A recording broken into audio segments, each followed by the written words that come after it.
programa estaremos con un músico-compositor. Además, veremos la labor de un encuadernador y restaurador de libros y hablaremos con la novelista Ana Cristina Rossi. Yo soy Irela y esto es Son Letras.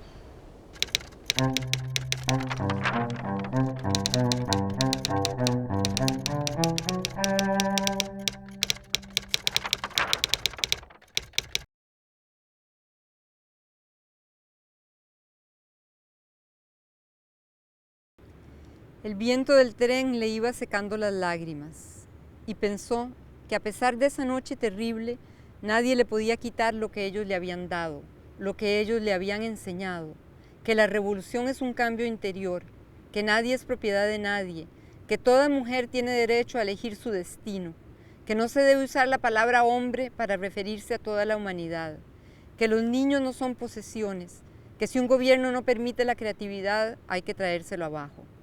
Sí, había sido un verano precioso, un verano dorado.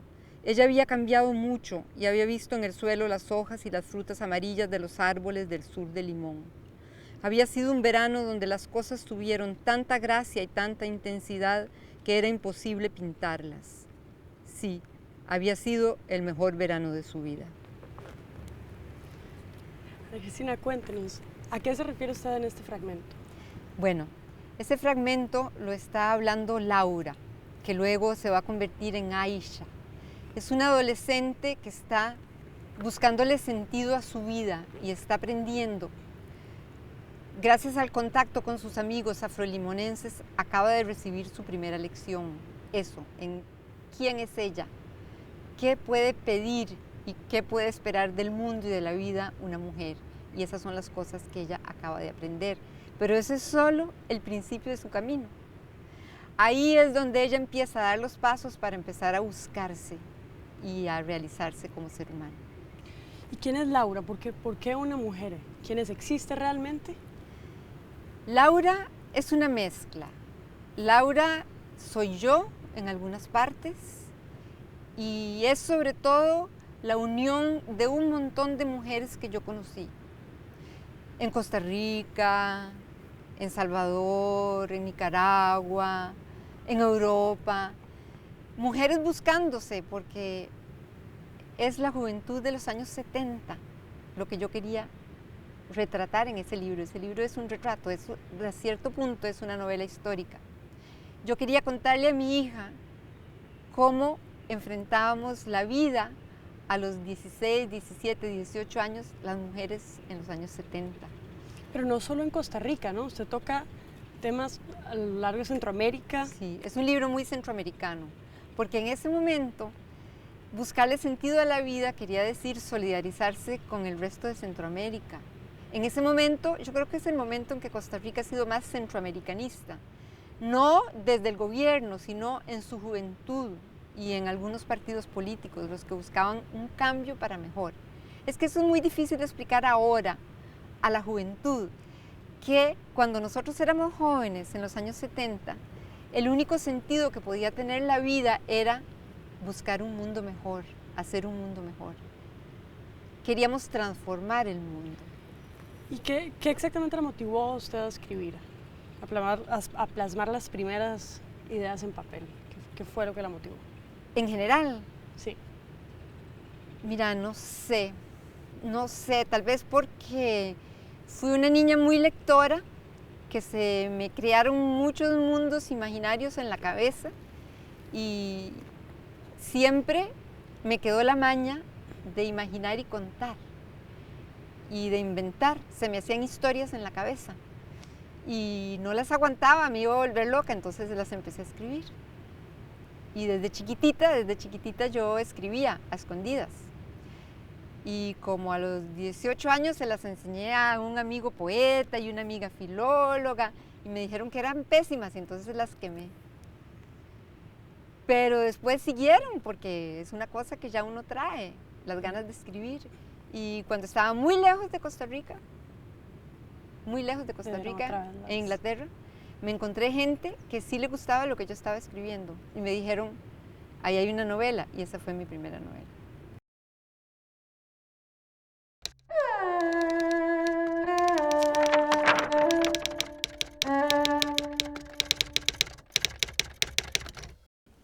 Soy encuadernador y restaurador de documentos. ¿Cuál es mi labor?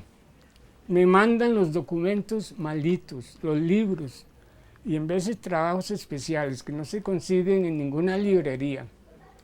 El libro viene, se le hace un diagnóstico rápidamente de cuál es el estado que está, y si es una obra muy valiosa, se le toma fotografía inicial y fotografía final. Entonces hay trabajos más sencillos y trabajos más complicados, que ya son de restauración. Se traen los libros, se comienza el proceso de la encuadernación, que posteriormente se puede ver cómo es, y de una vez se le va y se le entrega al cliente para ya terminado el trabajo. Esa es mi labor, digamos, la labor de rescatar también a las bibliotecas públicas y privadas, que yo le hago trabajos, y para rescatar los libros, algunos valiosos, otros sencillos, ¿verdad?, que no tienen valor histórico. Y ese es el proceso que yo hago aquí. El proceso, dicho así verbalmente, porque el trabajo es meramente práctico, es así.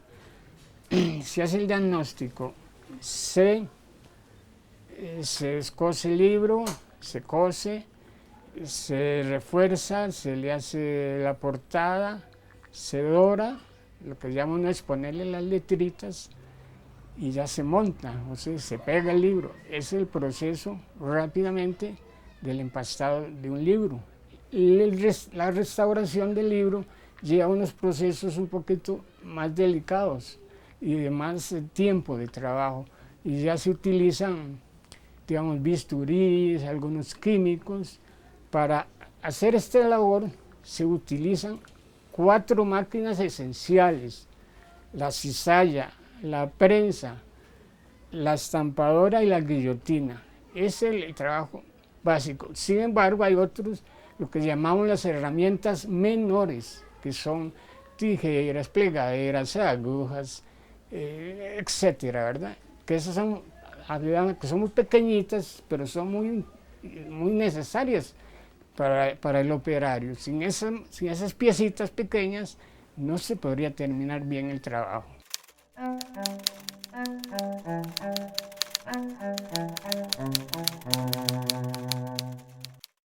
Leo varios libros a la vez, pero el que me tiene cautivada es Vida de Pi de Jean Martel. Cómo sobrevive un muchacho con un tigre de Bengala en un bote. Sendero de Libertad de Javier Moro, que relata un poco la historia de los seringueiros, los caucheros explotados en Acre, en Brasil, en la década de los 70s, 80s. Involucra la vida de Chico Méndez también. El último libro que leí fue El alquimista de Pablo Coelho. Estoy leyendo un libro que se llama Una vida con propósito. El autor se llama Rick Warren. Es un libro de enfoque cristiano y básicamente, o sea, el libro así como muy resumidamente trata como de para qué estamos como en este mundo. O sea, es como un enfoque bastante interesante, no el por qué estamos, sino para qué estamos en este mundo. Estoy leyendo a maestros estadounidenses de la actuación como lo son Sanford Meisner y Stella Adler. En particular el libro de Stella Adler, El arte de actuar, me parece que es un libro muy interesante para todas las personas que, ya sean actores o no, les interesa entender un poco el proceso de creación de personajes, el proceso de trabajo actoral en todas sus diferentes dimensiones.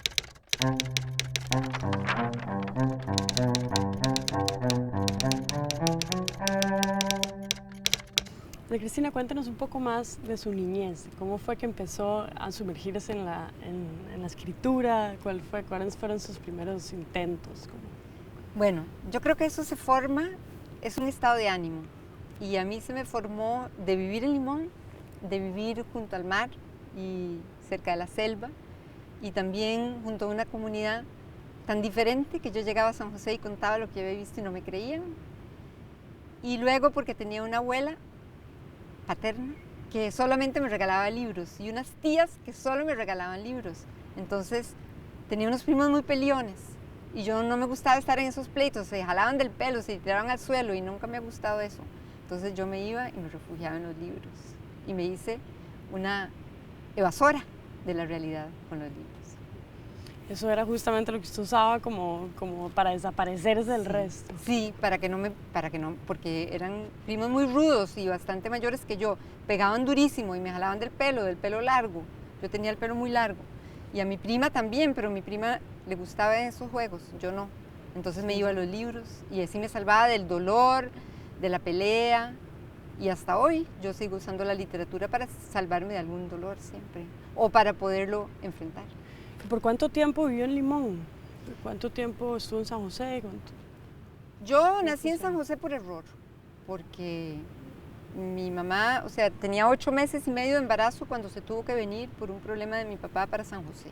Yo tenía que nacer en Limón, pero mi cédula dice 1 porque nací en San José. Pero estuve 2 años en San José y a los 2 años volví al Caribe y viví allí hasta los 6. Y luego ya me vine acá para la escuela. Y después mi abuelo paterno era gobernador de Limón, entonces íbamos todo el tiempo, todas las vacaciones, los fines de semana, siempre estábamos yendo a Limón. Eso es por eso que Limón es tan recurrente en sus libros, ¿no? Sí, pero también porque hay una magia en Limón. Limón no es Costa Rica. Limón es muy diferente. Cuando uno va a Limón, tiene la impresión de estar en el extranjero. Se habla otro idioma, se come otra comida, hay otras leyes, hay otro clima. A pesar de que los tiempos han cambiado tanto en Limón, ¿no? Todavía. Antes eran más apartados y ahora más bien son más... Sí, está más globalizado. Sí, exactamente. Sí. Yo hablo de ese Limón hasta el 2009.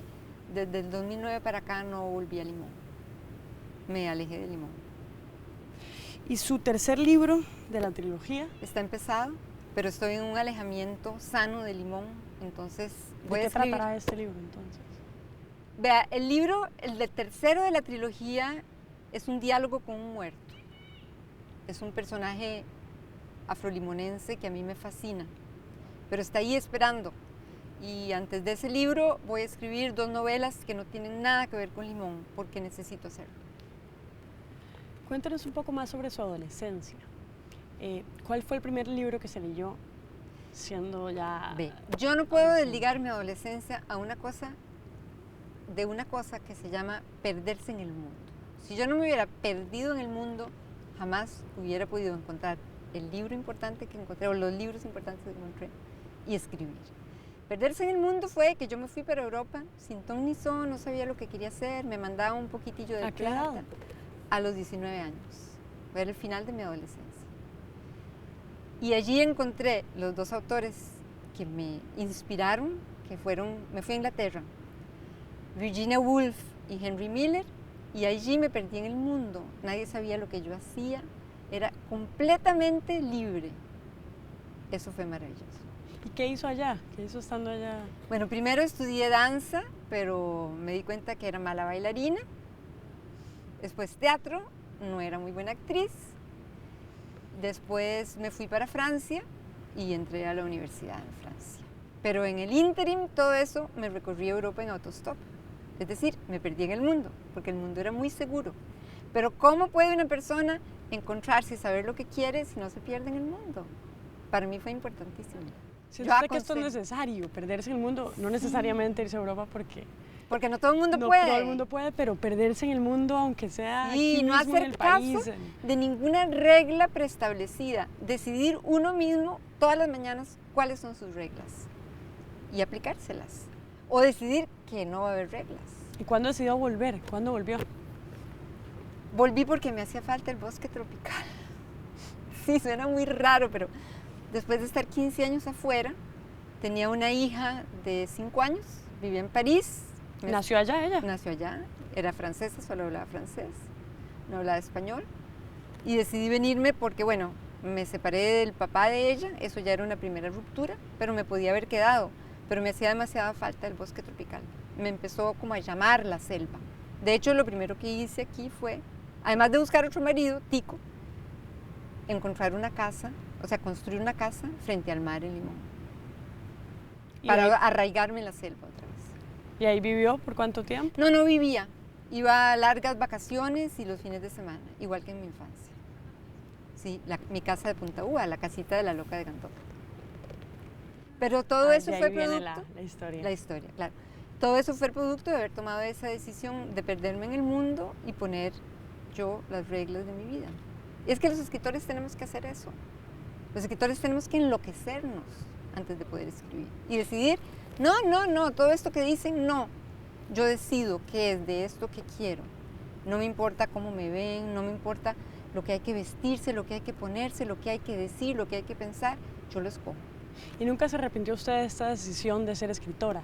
¿Nunca pensó, bueno, podría ser, no sé... Bueno, es que intenté ser bailarina y era mala.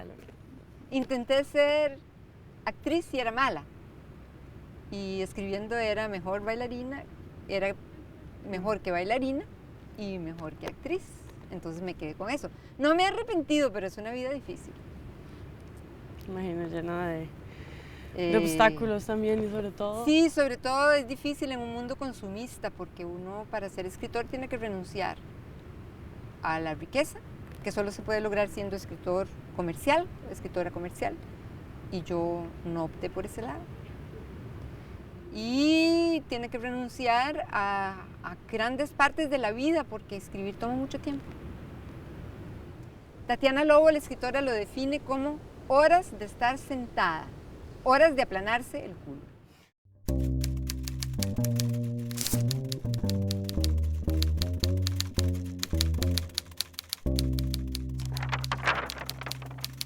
La literatura ha estado presente en mi vida desde pequeño, leyendo diferentes autores de diferentes latitudes. Uno está expuesto a diferentes visiones del mundo.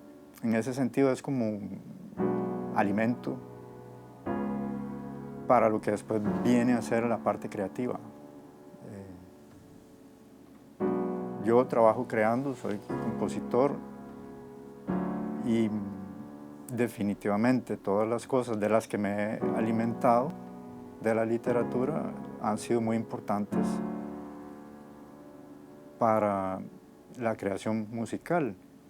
Hay muchos libros que me han marcado y que han sido muy importantes. Se me ocurre tal vez De Palabra, de Juan Gelman, Cortázar, Salman Rushdie. Me he basado de dos maneras en literatura. A veces es directamente y a veces indirectamente, porque digamos que todo aquello que uno ha leído está presente siempre. Me ha interesado musicalizar algunas obras literarias. Bueno, un ejemplo cercano es que con Amarillo, Cian y Magenta hemos hecho varios trabajos sobre poemas de Osvaldo Sauma. Leer en el siglo XXI es una vaina.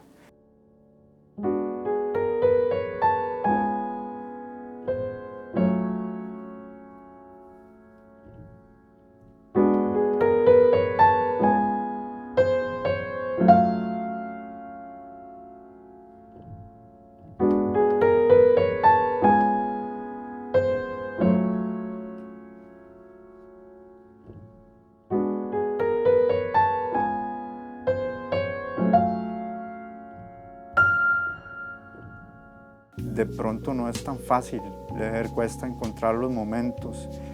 Entonces, en ese sentido, yo creo que hay otras formas de lectura que nos pueden salvar. Pienso en las traducciones, traducir libros en música o los libros que se llevan al cine, en películas.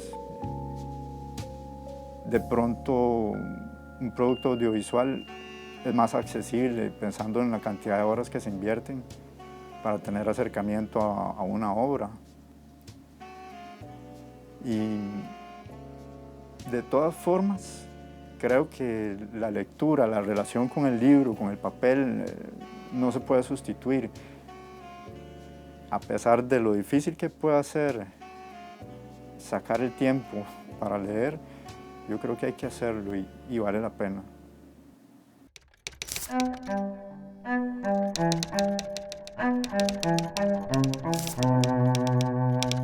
Recomendaría leer La huella de los opilotes de Francisco de Alanés. Mi recomendación sería La casa de los espíritus de Isabel Allende. Es un libro que por más que te leas una y otra vez te deja ver muchas cosas de lo que es una familia latinoamericana.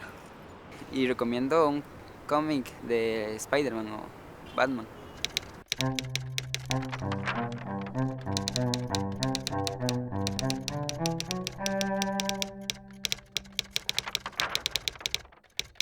Para usted, ¿cuál es la importancia de la literatura ahorita en estos tiempos? Bueno, en todos los tiempos la literatura es muy importante porque es cuando un niño está pequeño o una niña está pequeña, es a partir de lo que le cuentan o lo que le leen que se le desarrolla la imaginación. Y si uno no tiene una imaginación desarrollada, no puede pensar, porque el idioma es abstracto, uno piensa en abstracción y la abstracción no se puede alcanzar si no se tiene imaginación. Por ejemplo, cuando yo digo perro, no me sale por la boca la palabra perro, pero cuando yo digo perro, la persona que lo escucha puede imaginarse todos los perros que en el mundo han sido. Eso es la literatura, eso es la palabra, poder imaginar, crear, razonar. Por eso a los niños hay que leerles y contarles cuentos antes de que empiecen a ver televisión, porque en la televisión ven, no imaginan. ¿Usted cree que leen suficiente? ¿Las personas leen suficiente hoy en día? No, porque ven televisión antes de aprender a leer o ven televisión antes de escuchar historias. Entonces no se les ha desarrollado el aparato conceptual de la imaginación. Entonces por eso les cuesta. No leen suficiente porque no tienen ganas de ver, no tienen ganas de imaginar. Y aparte de esto, ¿cómo cree usted se fomentaría este hábito? Yo creo que ese hábito solo se puede fomentar si las madres y los padres, desde que el niño nace, le empiezan a contar historias. Cualquier historia leída donde sea y que al niño o la niña se le haga la costumbre de escuchar historias, los que sea, y luego cuando sean más grandes que lean lo que sea. ¿Y a los adultos? Que lean. ¿Cómo hacemos para...?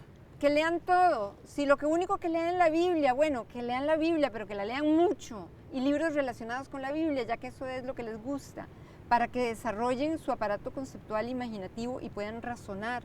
Y cuando un político proponga algo, ellos puedan pensar. Es que si no, no va. La gente que no lee no puede pensar, así de sencillo. Por eso hay que leer. ¿Y cuáles actividades propondría usted para que, digamos, a nivel de gobierno, de país, para... Yo no sé, habría que hacer una cultura... Para incentivar. Una cultura de que las mamás y los papás o las tías y los abuelos, tal vez ese sería un oficio para abuelas y abuelos, le cuenten cuentos a los niños y los enseñen a leer desde temprano. A mí me enseñaron a leer a los 3 años, con el periódico, porque yo era necia, enséñeme. Bueno, todos esos abuelitos y abuelitas que están ahí, ¿por qué no se ponen a enseñarles a leer a los niños a los 3 y 4 años? ¿Por qué esperar que sea la maestra? Así las personas chiquititas empiezan a desarrollar su aparato de lectura y luego pueden imaginarse el mundo y luego pueden pensar y luego pueden razonar, porque el mundo está en un estado muy difícil. O sea, vamos hacia el apocalipsis. Se necesita gente que piense e imagine maneras de salir de este apocalipsis, porque yo creo que la supervivencia de la especie humana no está asegurada para nada. Muchas gracias, Ana Cristina, le agradecemos mucho por su tiempo. Ok, muchas gracias a vos, Irene.